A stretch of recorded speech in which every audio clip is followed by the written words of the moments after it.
Welcome to another TouchDesigner meetup. And yeah, this is the 31st meetup that we're doing. And again, we have some amazing speakers, and today on the topic of in the wild. So bringing TouchDesigner out into nature, into anywhere that's not your home, or some museum or something, or a club, but really like out in nature, and how we can use TouchDesigner out there, how we can work with sensors, how we can work with the environment, and what challenges that we face as well. And we have some absolutely amazing speakers today that I'm very excited that are joining us. So first we got Maggie. She's not here yet, but she'll be here any second. And then we have Ildar. So yeah, he's gonna be talking about. He's famous to be the inventor of the world's most effective solutions to ruin your outdoor vacation. That's a beautiful sentence. And yeah, he will dive into the best practices of transforming any serene natural landscape into a full-blown production site. And Kohui is gonna talk about translating natural state, and he will share why he seeks direct encounters with nature and how he perceives it, reflecting on his approach to creation and the role of technology in shaping relationship between nature, humans, and the digital world. And yeah, Kohui has been a great inspiration actually for me for a long time, and I'm very happy that he's finally joining us here and showing his work. So yeah, again, we're just going to do the presentations first, one after the other. And then we're gonna move to the meetup room so you can ask questions. So just write your questions down.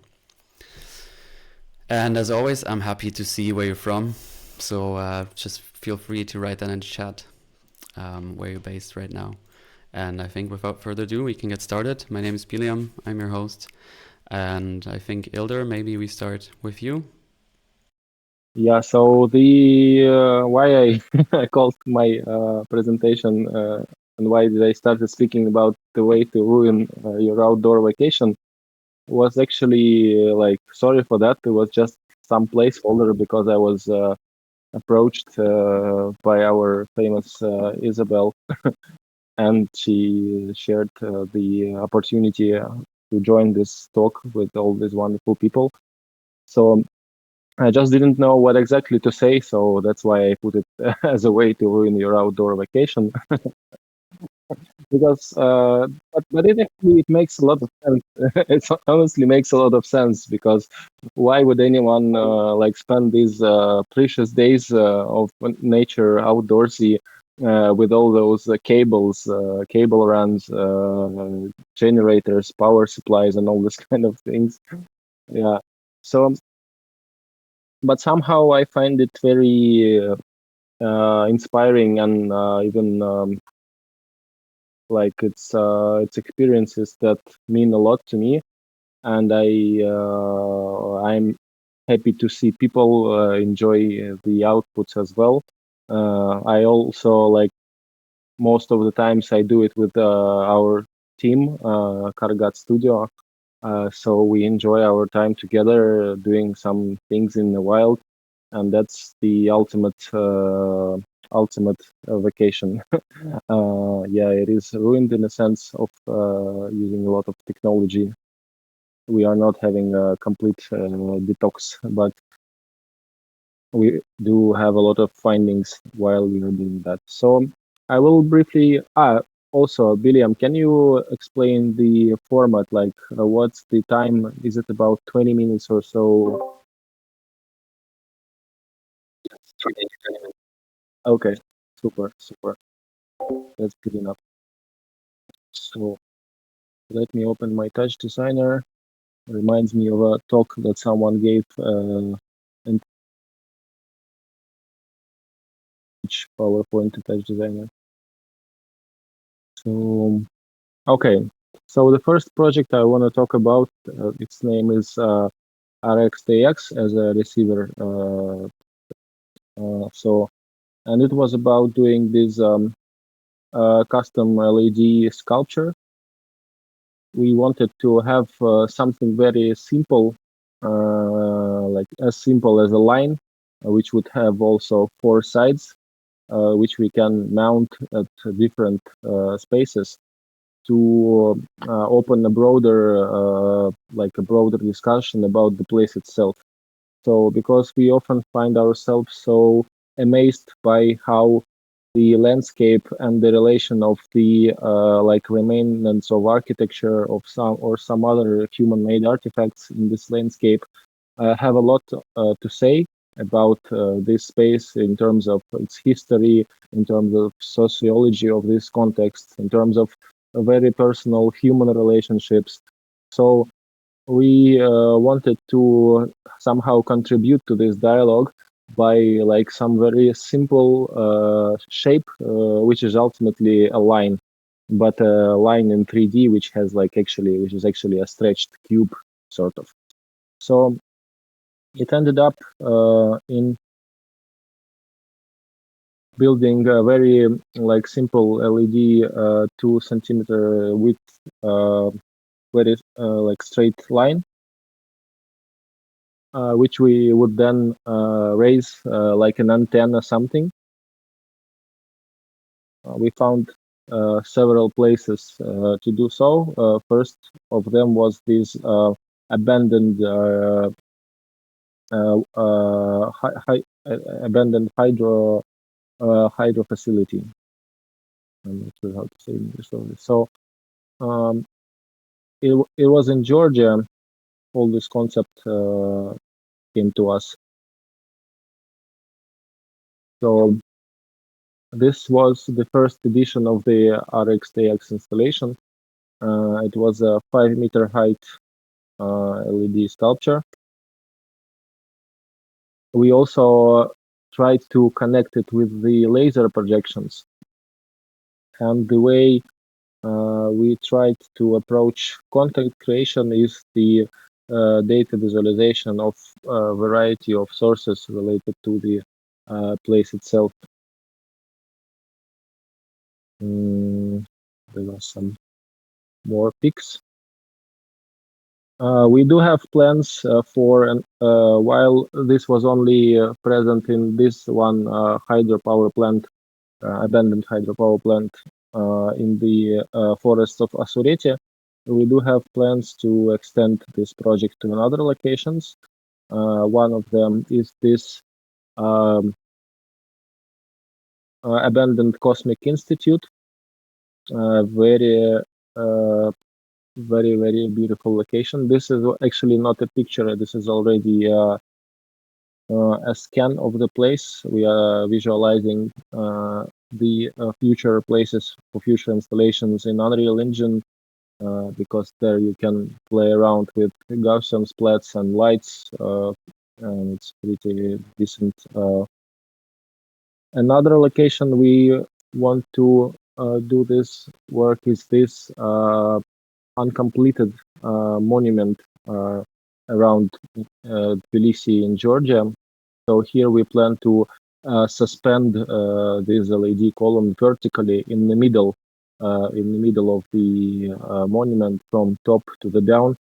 Should be also nice, but these are all the future plans. A few words I wanted to share about the the sculpture itself. It's basically a 2 by 2 centimeter aluminum profile with the 96 pixel per meter LED strip and connected with standard profile connectors. So it's pretty simple, and the simplicity of that allows it to be modular, and it can be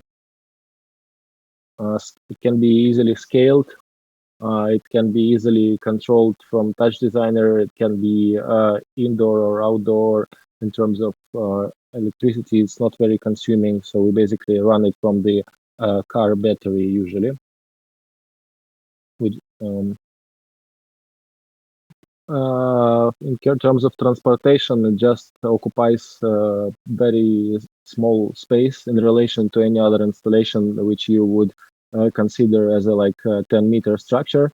this one is really not much for a 10-meter light sculpture. It's just packs in this box and goes anywhere we want it to go. So this one is the RxTX one. Actually, this installation we are going to present this autumn in Istanbul, but this is I cannot share the plans yet because it's not finally confirmed, but we'll be sharing soon. It's going to be a very big one.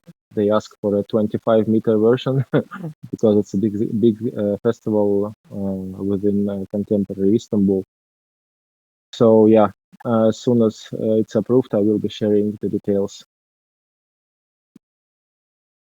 Meanwhile, I will show you another one, which is like the ultimate representation of the topic of my speech, which was the way to ruin your outdoor vacation. Because last autumn, my wife and I, we are working in one company in Bahrain, in the Kingdom of Bahrain. So we had a vacation, just a few days. And while she was happy that we have a vacation, I was happy that I will learn some pops. Finally, I was like, woohoo, vacation, let's learn pops. Finally, I have time. So, and basically my workflow that I um, recaptured back from my teaching methodology, like I teach myself the same way. So I'm always about practice oriented methodologies. So I invent a project around which I construct the learning environment. And this one I decided to like have some mapping on the rocks outdoor. Um, so first we were scouting for some nice rocks. We have seen a lot of them, like this and like that and like that. So when we finally found a perfect one, we did some quick tests. How does it look like? And it looked fabulous. Oh, this is not what I want to show. This video, this one. So it looked very, very good. And I really enjoyed the way the projection worked because for the test I took two 4K Aptoma projectors, and the way technology allows for these experiments for like the level of detail, the brightness you can get now with very small projectors, it's really impressive. So the way technology is developed really opens up a lot of perspective for these outdoor experiments. For example, all those projectors now are running from external, like not all of, but many of those projectors are running from external 19 volts power adapters, which can be actually replaced with a power bank with a USB-C power delivery triggers. So you can actually run them from a power bank, like 4K, 4000 lumen projector running from a power bank. That's insane. I wouldn't imagine that this being possible just like 2 years ago or something, and now it's there. So yeah, for this one, I actually just took one of the examples. So I do not consider this as an art project. This was a learning thing for me. So I just took an existing project from the pop examples. Thanks to all of the people who were contributing to this learning setup. So I basically 3D scanned the rocks, photogrammetry, and mapped them with those two projectors. The idea was to find two rocks that would have a nice perspective between two of them, where one of them would be the background and another would be a foreground one. And it played around pretty well. But yes, the vacation was completely ruined. We had no rest. We came back to work like completely tired, very, very like tired, to be honest. Yeah, because we had very little sleep. We had a lot of physical activity. So yeah, there was not like coming from a good rest and going back to work. I'm very thankful for my wife that she like bears with me through all of this nonsense.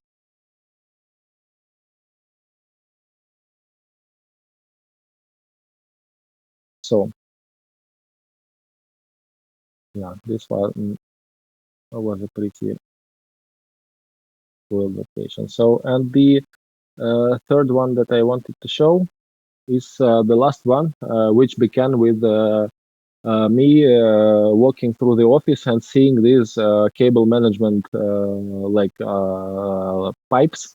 So some new tables were brought to the office, and I just saw a whole box of those things, and I was like, whoa, whoa, whoa, wait a minute. Like these things were hunting for Neo and Matrix. I know these things. So yeah, I couldn't pass and just simply pass and forget about them. So I knew that I will definitely do something with that, like 100%. So I just put this box aside because no one in the office was anyway using them for their purpose as the cable management systems. And they were like the most interesting part was that they had connectors which allowed to join them into like lengthy runs. So 3 months later, my friends and I packed the car like full with projectors, generators, all these cables, like whatever we might need. And it was also the holy month of Ramadan, so we were ready to do some art inspired by the Ramadan values. And we went to the desert near the Judas Tomb. With this big rock is named Judas Tomb, and near that rock we found a place for camping and started our experiments. So actually, this was my first ever time in the desert. Yeah, and like I'm a forest guy. I love like camping. I love hiking, but I have never been to desert, especially like living in the desert. My wife as well. She's even more outdoorsy than me. But no, none of us have been to desert before, and this was quite an experience, I would say. It was beautiful. Now I love deserts. Now I'm a desert guy, 100%. So, um, let's see. So we were assembling those wonderful cybernetic snakes into longer runs. Um, we also had our piece of volumetric screen with us. So the idea was that if we wanted to integrate addressable lights inside those tentacles, but using regular LED strips was kind of too time consuming, and we had this volumetric available. So we decided that we will just unplug separate strands of the volumetric screen and integrate them inside all those tentacles just for easier control, easier programming, easier everything. Just not to build new things from scratch. So some more assembly parts. So we ended up doing like this type of octopus structure on a rock. That's how it looks from the top in the beginning of the assembly. Mm.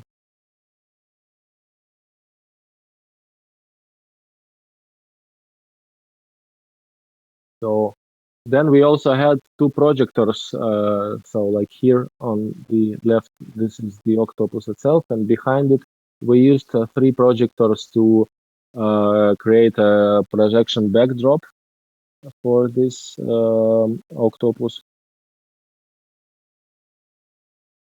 There is no like proper documentation of this project yet because it's very recent. We just did it like 2 weeks ago or something. But there are some nice pictures. It was quite massive because we combined this octopus itself with quite wide projection space and the laser setup. we had two nice lasers with us. Yeah, that's kind of how it looked all together.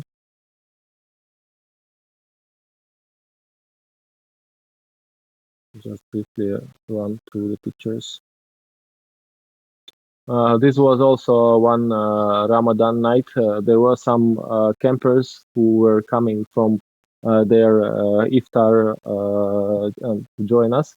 Like it was very nice talking and discussing how can media art be part of the holy month of Ramadan.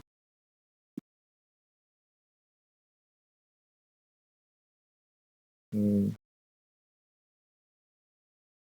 some more pictures. Yeah, and there is a little video that no one have seen yet, but you will see it shortly.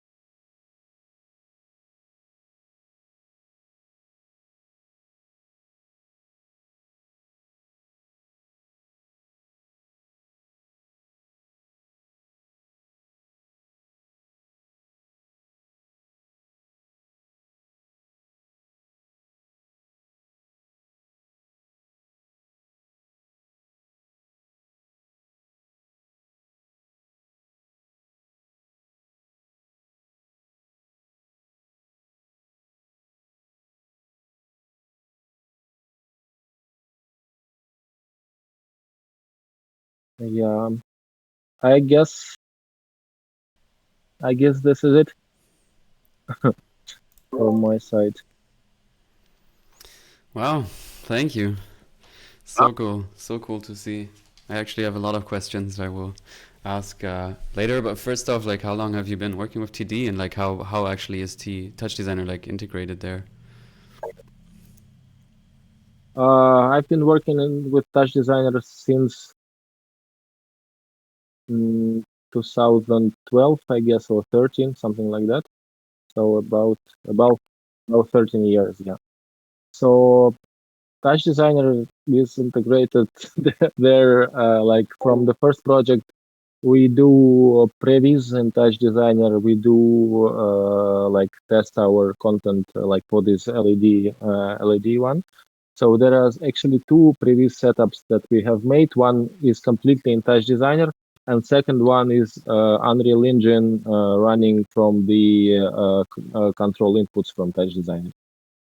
Yeah, because ultimately, when you try to visualize a 10-meter height LED strip, it's not very like easy to do in TouchDesigner itself. To have like to see like actually how it integrates into the environment, how it would affect and shade and light what you want to shade and light. So yeah, that's why.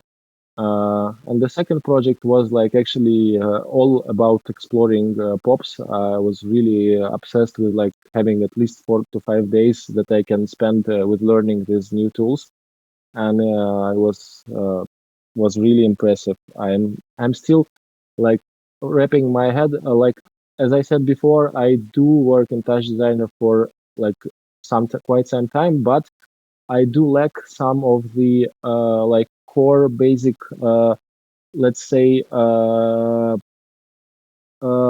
visual math concept behind the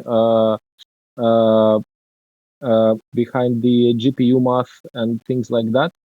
So, and I'm actually very thankful for this opportunity to actually finally get to learn that through these tools being part of TouchDesigner in a like simple way and being able to interface them in a way that is very common to me.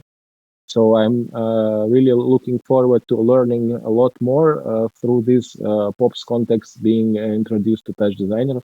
It's very interesting. And the third one, yeah, the TouchDesigner is there for everything from syncing lasers, projections, and the volumetric integrated into those tentacles. to actually producing the content itself. Yeah, so it's all running on TouchDesigner. Cool. And the mapping? The mapping too? Yeah, we do. You mean for the projection? Mm-hmm. The projection mapping is done in CamSnapper for those on the second project where I 3D scanned the rocks.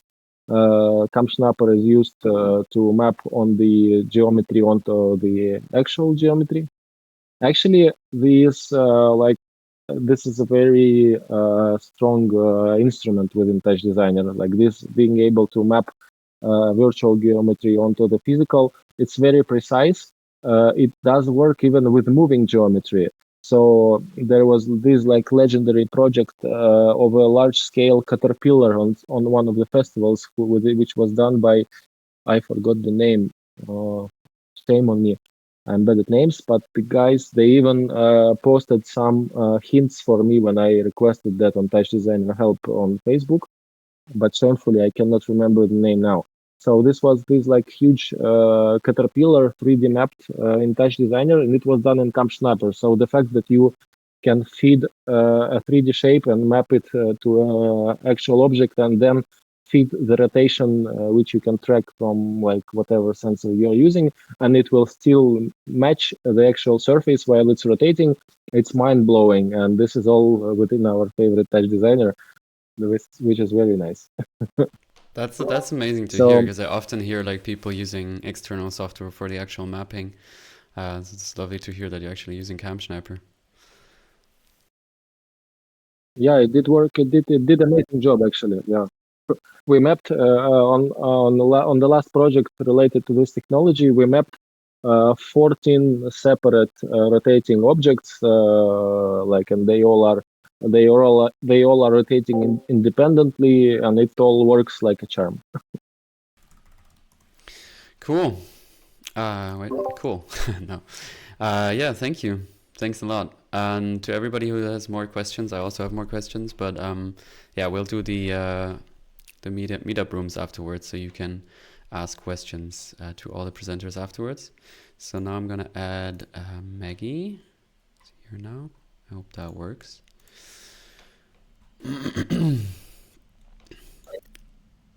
Let's see.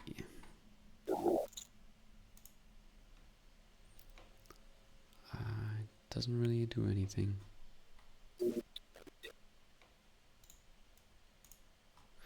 Okay, well, before that, maybe Kohui, you can get started. Okay. Hi, or yeah. Here is 1:30 a.m. in South Korea. It's quite late night, but I'm not sleep at this time, so I'm good. Yeah. So, uh, okay. So I'm gonna start a presentation. And actually, my English is getting worse and worse compared to before. So I'm a little bit worried, but I hope you all can understand. And I,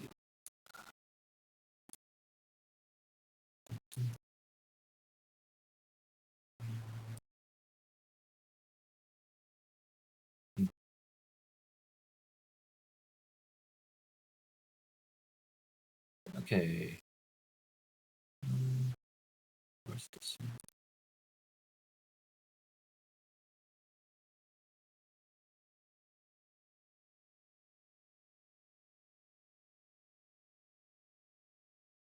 Oh, thank you. Thank you. Okay. So they I want to give a presentation. The title is the translating natural state. And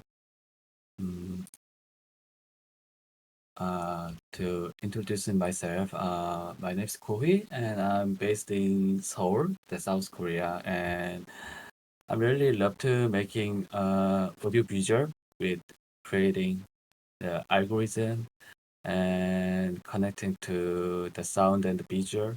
And I think that kind of process is kind of the making relationship to me, and through the making the relationship, I'm trying to deliver my like message and some like atmosphere and some story, the kind of things. And yeah, and usually I got inspired by nature, which is like some natural phenomena and forms and like methods. And yeah, so I'm yeah mainly using TouchDesigners. And yeah, so usually I'm making a very lots of style of the work, but today the title is the translating the natural state. So I'm going to more focusing on like some the work to on like some about some nature and that subject. So uh, I'm going to introduce the that works from 2021 to 2024.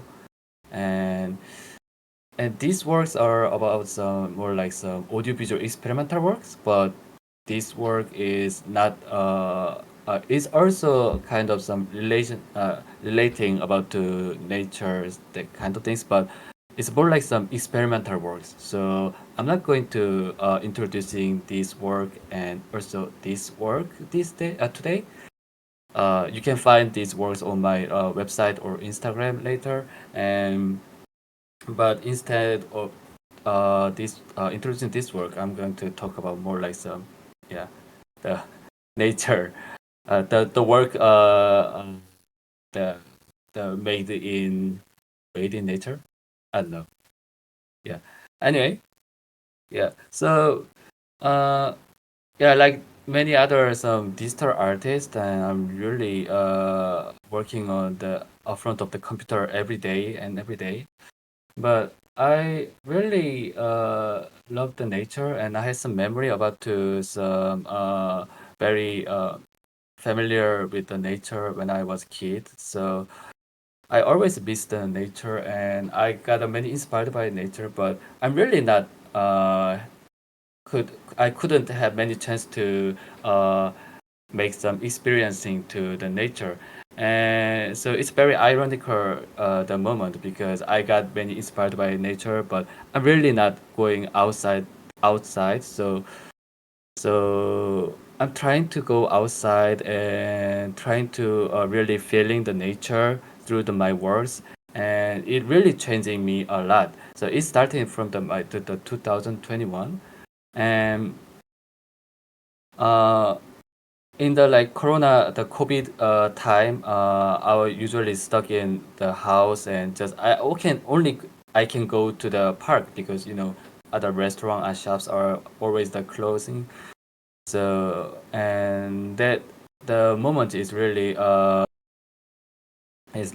like uh uh I got many inspired and at the moment. And at the COVID time, every people is I can't meet at the time, because the border is locked down. And at the time I was in Denmark, so it was really hard time to me. And 2021, it's still the COVID time is go on at the time. And I got a request from the Mutech to do some online screening. And so I have some idea to like if I can share the where I staying and where what I'm feeling, and give and sharing the experience to everybody, then it could be very meaningful at that time. So I go outside and trying to just feel the nature, like when I was in Denmark. And yeah, so I'm gonna just show you to my work.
yeah, so this work is like some how are you doing in Corona time? Like I just want to sharing where I stay, and because every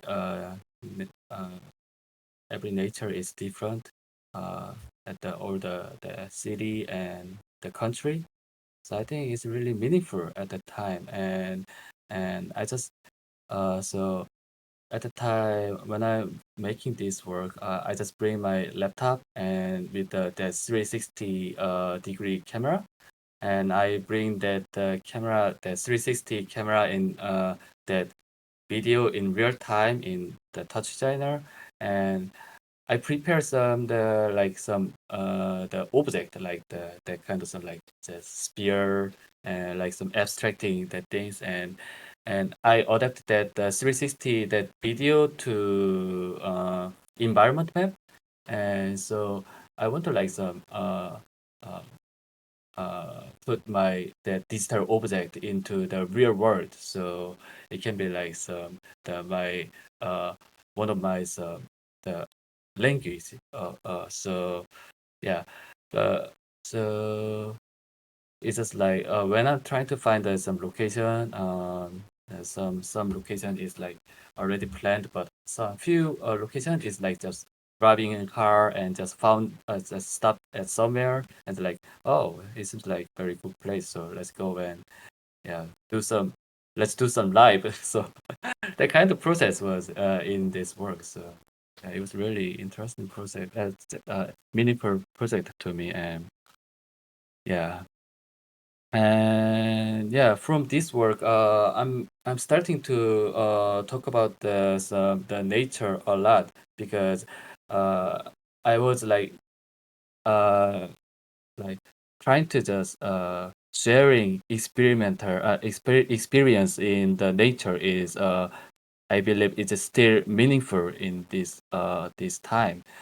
So in 2022, I made another work, and it's like not really touch designer work, but I believe it can be the meaningful to share at this time. So this time, this work title is the Inkscape Sonantian, and in this project, I made that white some like robot, and I called it the Sonantian, and which is the meaning is like the those who talks through the sound, and uh, actually I don't call it at the robot because I trying to make another species, and it's like some translating the natural environment to the sound, and they some non-human, but it's still some alive thing. So it can be sensing the temperature and humidity and wind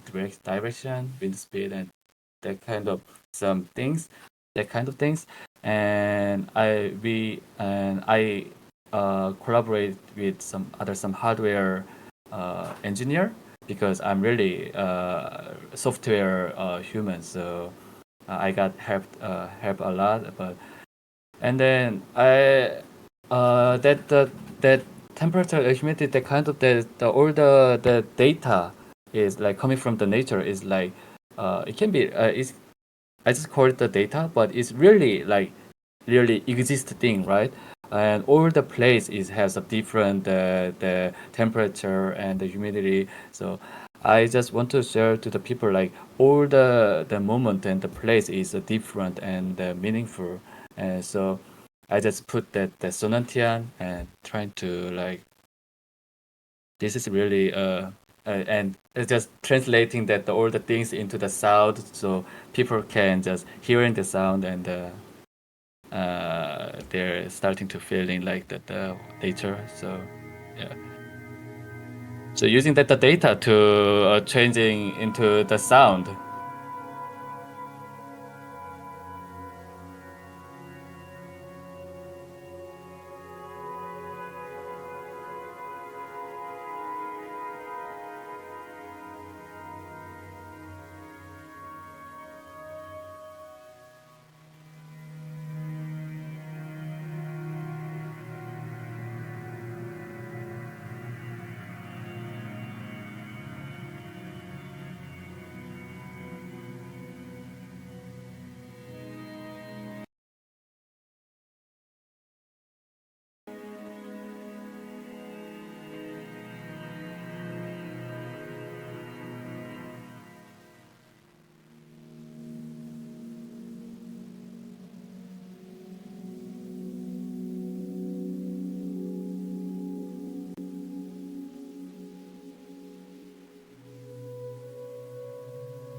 Okay.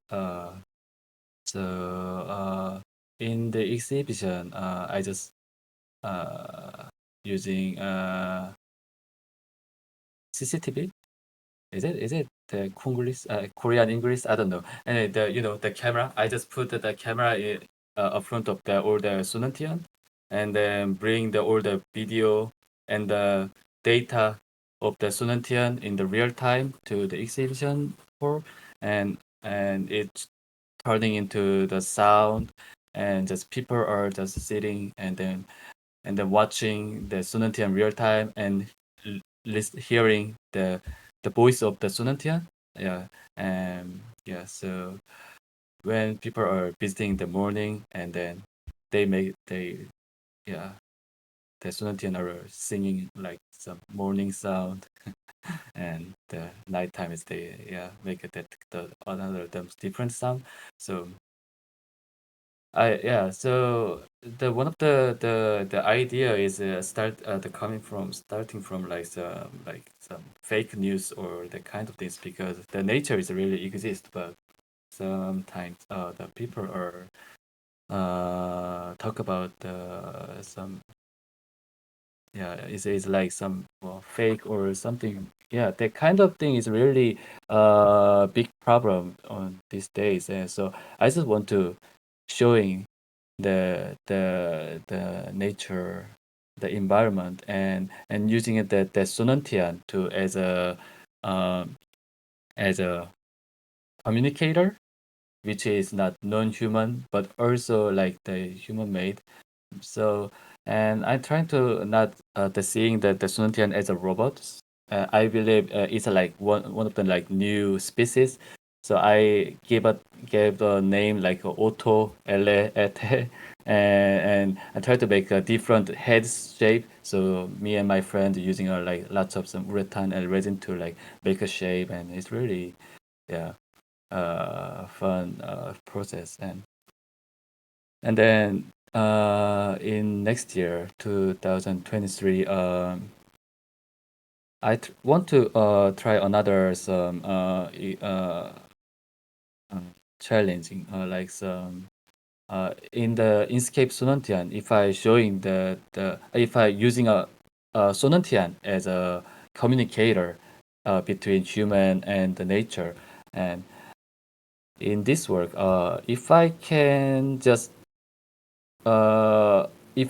be a communicator or transducer of the nature, it could be also meaningful. So I went to the Gurop Island, Gurop-do, which is like very east of the South Korea, and it have to be like to arrive there. I have to like changing the ship twice, and that island is really a wonderful nature. And I went there, and just when I'm just sensing something, and I just like put my camera and standing and then playing some guitar and only one melody.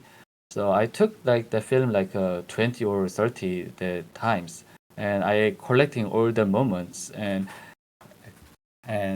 try to make a like a choir. The yeah. So also this work is like the all the system is made with the TouchDesigner, and yeah.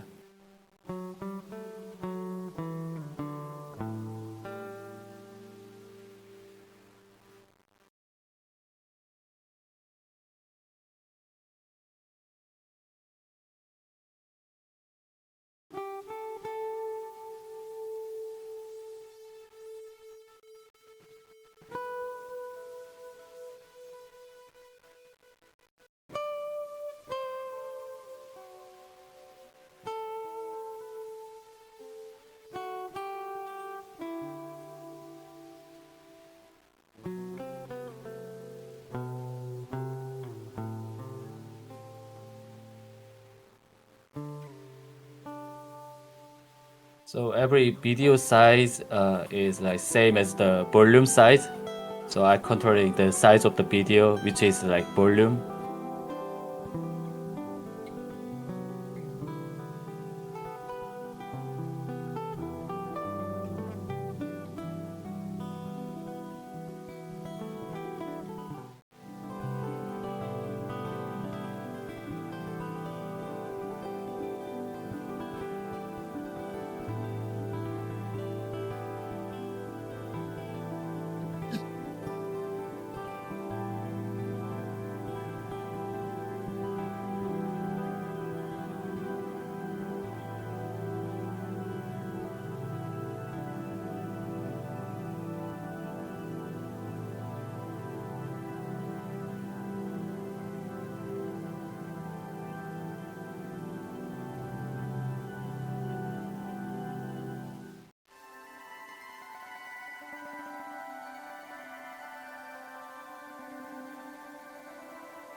we don't have any time, so I have to move quickly. So this is how I control this work. Yeah.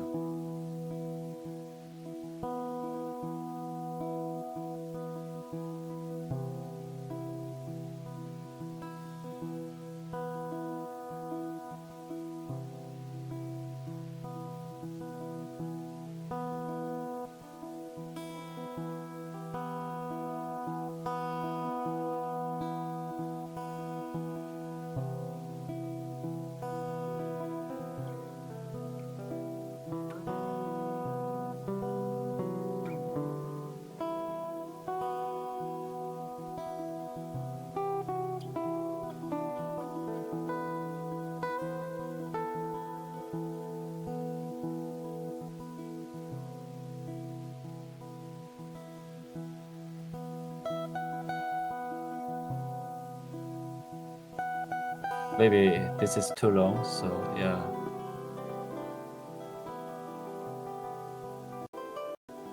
Yeah. So yeah, I made with this touch screen interface with the TouchDesigner, and it's really a fun process. Wow. I see. I'm really happy to see or you are really enjoying my presentation. Yeah, thank you so much. So, and yes, the quiet from moment is like the just trying to share the moments when I really immersive to the nature, and when I play the guitar, I'm just trying to like don't think everything. I just like trying to feel the atmosphere and the moments and like all the things from the nature, and it was really good experience to me. Yeah, and I bring it all together into this time when I'm doing the live performance. I bring all the moments and then collecting it and uh yeah merging it, yeah, and trying to make some new experience, and then in and at the same year I just like trying to do like more like talk about talk about some speed of the nature and the human civilization, and after the make the work the quiet from moments, I starting to more believe to like just showing the nature uh, and then using a sound to the focusing on some the like speed or cycle of the all the things, and try to talk about it is I think yeah, it could be like very meaningful. So in this work I just like film a lot and yeah, using as the audio visual with the TouchDesigner, and yeah.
So this work is like over 30 minutes of the audiovisual film, but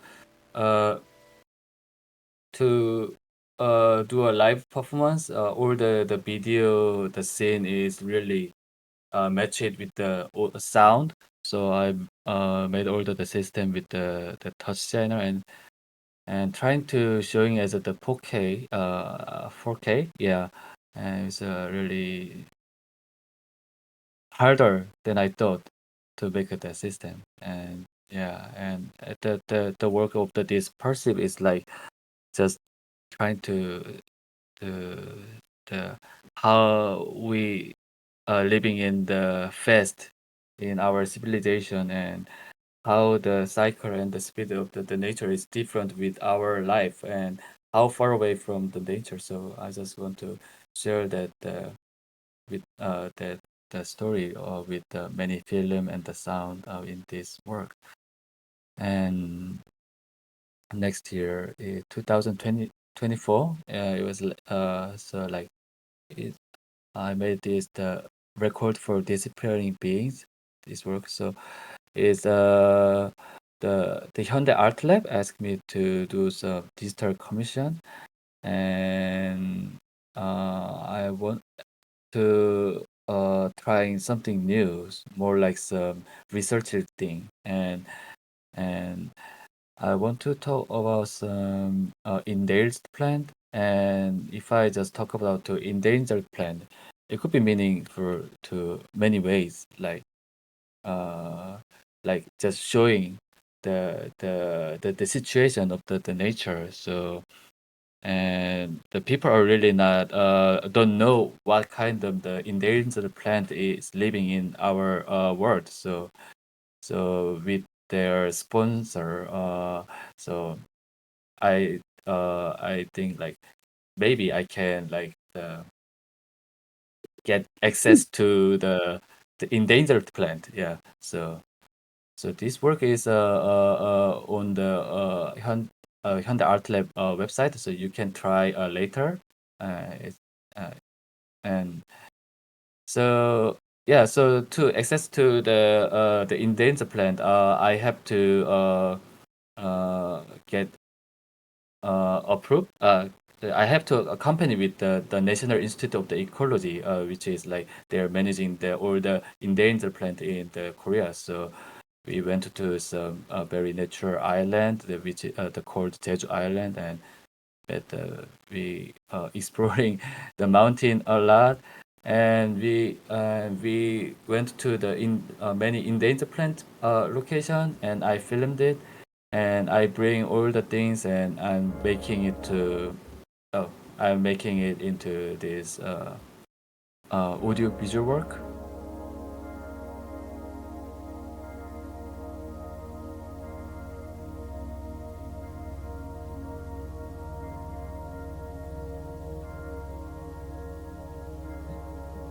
So in here, like all the shape and that geometry is like the presenting about the characterize of the that endangered plant. This plant is called Manchuria jejuans. In Korea is Jeju 고사리삼, and it has a very unique characterize, and I made it to like this kind of graphic thing, and it's connected with the sound. So I called it to algorithm score, and this is another plant called 차거리란, which Oberonia japonica. Yeah.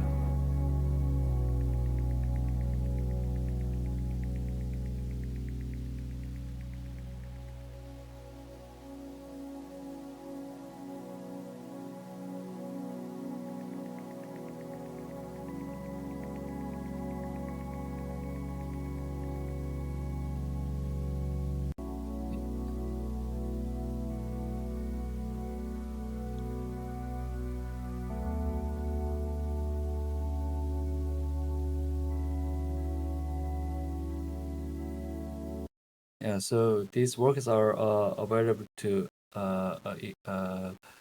see on the online, like the Hyundai Outlet website and also mobile, and the people can clicking the algorithm score to see what that the character are presenting.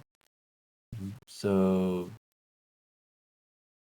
yeah, and to selecting their characterize, I have to researching a lot. So I have to yes, and I ask to the PhD of the this plant, and they and get, to communicating a lot to deliver true information.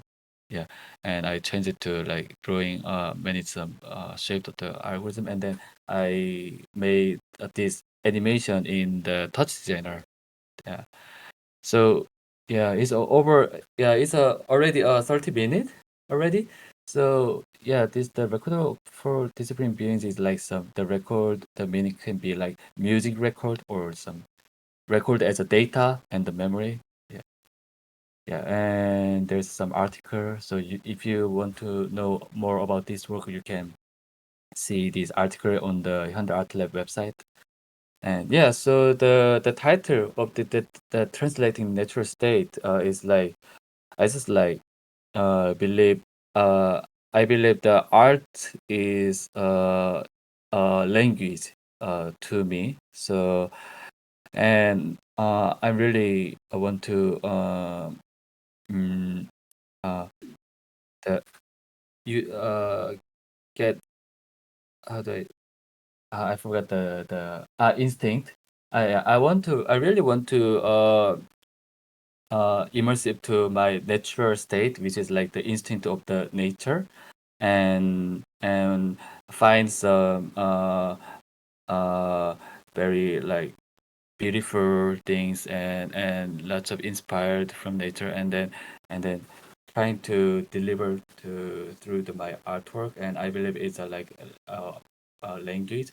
So the translating natural state is which is like some translating the story and my personal experience about my when I was in the nature and my experience in the nature, all the amazing and uh, yeah, the moments, and today I believe the technology is kind of like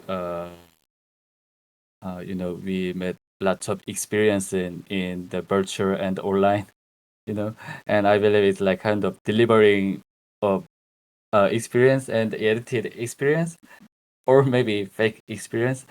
So that's why I really think the personal experience is really important. And so that's why I try to go outside and to feel the nature, and then try to memorize all the moments and delivering through my work. And that's the what I really want to do through this work. So yeah, so I want to talk about so many things and the like other some stories, but uh, my English is really get limited right now. So yeah, until yeah for so thank you to uh, everyone, and hey, thank you.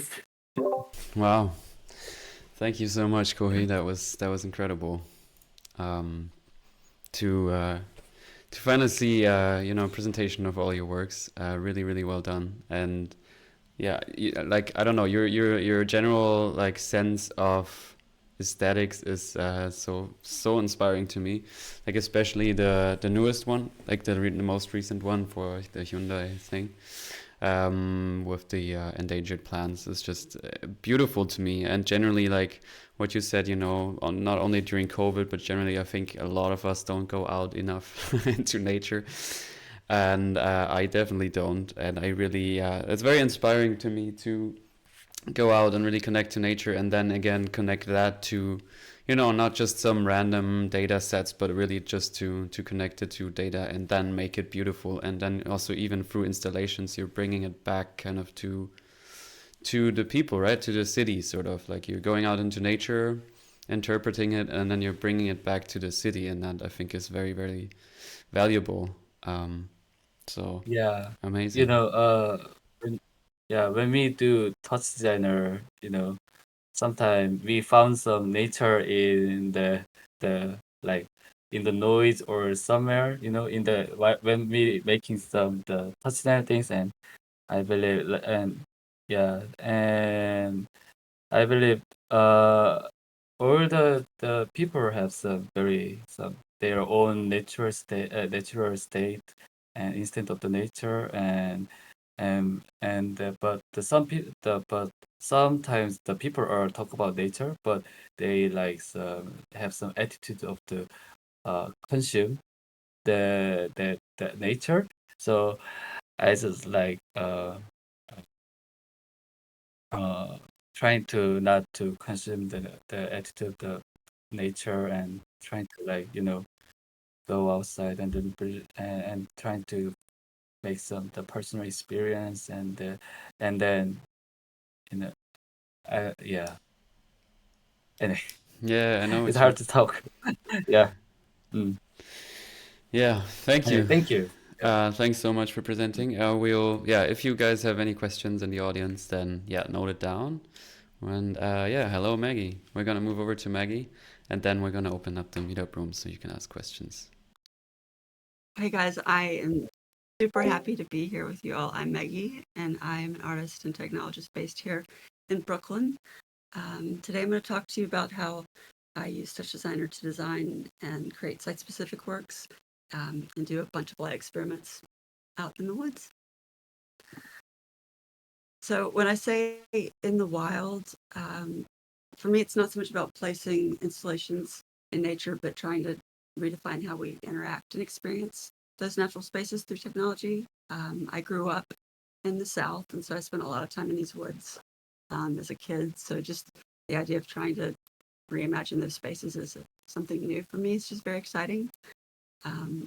Testing in an environment where nothing is stable has really helped me develop a way of working that applies to all the other contexts that I work in, like performance, architectural spaces. So I now consider these woods an active lab for understanding how light behaves in uncontrolled environments. And this mindset really has significantly helped my rapid prototyping skills and working in large scale performance setups and installations and on bare production. So it's something that I just keep going back to between projects.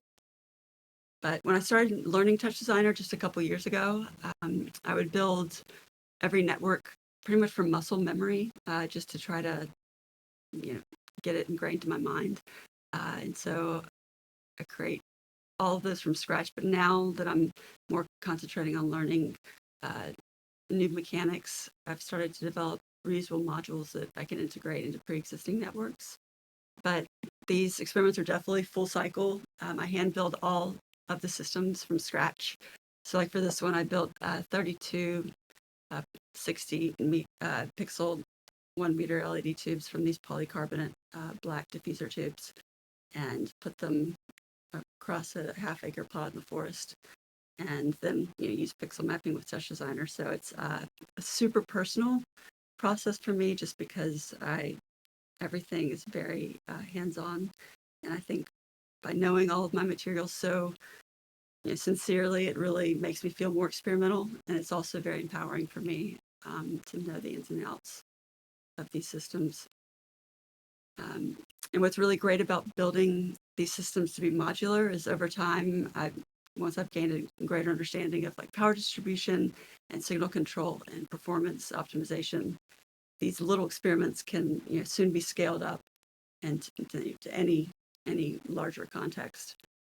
And what's super great about experimenting in the woods is that, let's see, my video working? Yeah. It really does feel like play.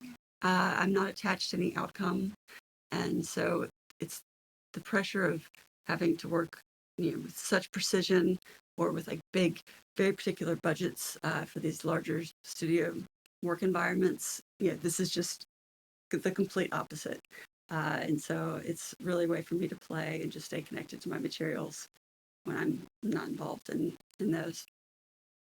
But yeah, they've definitely become an integral part of my practice and how I've learned to innovate and test a bunch of new ideas.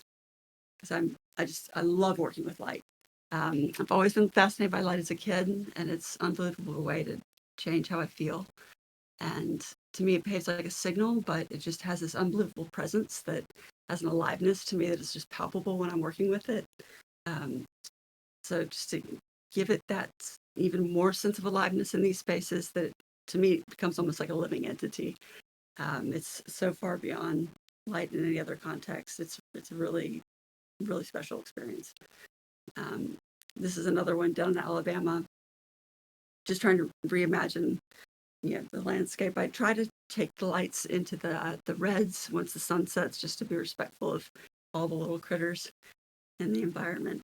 But getting all this gear to site is definitely an adventure. TouchDesigner is just incredible for me because it's allowed me to, prototype things super fast and efficiently, because by the time I get out into the woods and in the sun setting, it's just this small window, and I love working under pressure. So to me, that part of this is just very exciting as well. But TouchDesigner is robust enough that I can take the simple systems and then adapt them to larger contexts. But out here, it's just really playing and trying to reimagine space. And I'm super grateful to, I took this awesome workshop in Leipzig last year with Tim and Roy Gerritsen from Weigel's FX Lab, and that really helped me change the way that I work. It helped me with content pipelines, and I learned to separate content from control so that my visuals systems can flow through any size system. Before they were a bit all over the place. This is one of my favorite ones. This was just like a month ago. But I think a lot about everything we see is shaped by what we don't. And I've always loved this idea of drawing the space between objects. This idea plays a super big role in sketching, which I'll share with you in a minute, my drawing process, but I carry that same sentiment into these woods. And so I just imagine tracing these otherwise unseen pathways. And it's like seeing these landscapes for the first time, because again, I grew up in these woods, so that's just super fun for me. And even in the most remote environments, I believe as humans we leave these signals, and I love these satellite calibration targets built in the wild for machines in orbit. For me, they remind me of these massive scores written in the land, and I've always been super inspired by their geometry. I love the repetition in the line. And they're very functional but poetic to me, and they catch my eye because they're so deliberate, yet they feel so disconnected from the space that they occupy. And that contrast I think about a lot. And I think about, what if a signal could do more than just transmit data? What if it could actually change how we experience a place or space? And that leads me to sketch a lot. I think a lot about spaces, and I love sketching and dreaming up these imaginary spaces and filling them with my projects. And my process almost always starts with sound. Sound and light to me are just kind of go one in one. They can't exist without the other. So I try to always draw what I hear, translating these rhythms and intensities and structures into lines and simple visual forms. And then these sketches over time have kind of become these spatial blueprints that I can eventually translate into light and motion and form in the light installations. But I don't see these sketches as flat. In my mind, they already have this depth, like they're pulsing and stretching and folding. So I think rhythm really is inherent in nature and in musical performance. So I think a lot about how I could try to bridge those two worlds. And one of the most personally rewarding, so I don't know where you lost me, but this project that I worked on, I had the chance to create these concepts and spatial narratives for lasers and lights. And it really changed how my physical sketching process. And it really showed me that these opens up so much potential to working with bigger systems, again, outside of what I can rate myself, since at this point, I build everything myself. And it really did reinforce the idea that light can be a driving force about how people feel and move through space. So these are going to be now turned into, I'm working on building systems in TouchDesigner to take this data and take the line drawings to create like coordinate data that I can then use for laser tracing, and also creating a separate system that I can take these into 3D space and then use that as placements of the tubes. So I'm very excited. I just started working on this. But my work's definitely an iterative process. So, the workout inside is much more intuitive, but it also definitely refines my logic that I do in TD and more data-driven work. But I try to get my hands on materials as soon as possible. Like, I love starting projects with physical small prototypes. So like I soldered together brass rods, and then I found some black straws in the recycling space in my building, and I let those represent my LED tubes. And so my experiments in the woods, to me, are kind of a large-scale version of this kind of play. And here's just one more experiment from Alabama.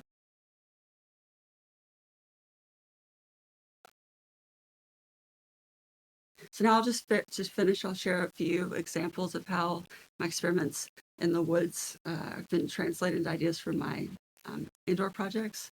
So while experimenting in the woods, I noticed how the wind would disrupt the light and create this beautiful speckling of patterns. And so I tried to kind of reimagine that feeling in this project, Spectral Pulse, that was in Germany last year.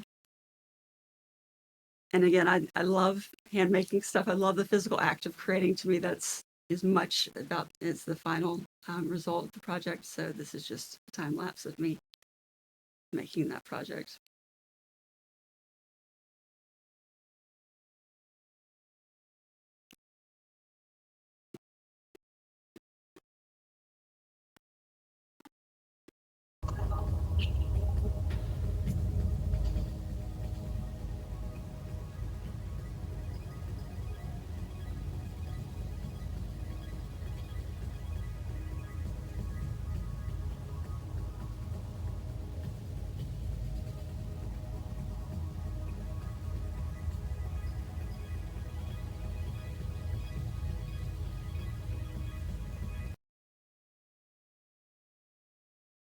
I think this is the last one I have. I had the opportunity to work with the awesome team at Pixel Creative Solutions in Turkey last year to build a site-specific installation in these unbelievable silos. And it's funny, I brought all my gear, but my 1 meter LED tubes looked like chopsticks in this space. So I ended up building 2 and 3 meter tubes on site. And then it was quite the task to build this and hang these from like 10 meters in the air. This project is called Axiom. It started as a project very much rooted in math and symmetry, based on repetition and ratios, but almost, as soon as I started, it just kind of broke apart. The rules that generated the system just completely changed. And so it was a very nice moment for me as a turning point that, I realized even the most rigid systems become fluid when they encounter real world spaces. So it was really fun to have to kind of let go of my initial concept and to adapt to the site specific space. Again, these are these shapes that I've been really obsessed with recently.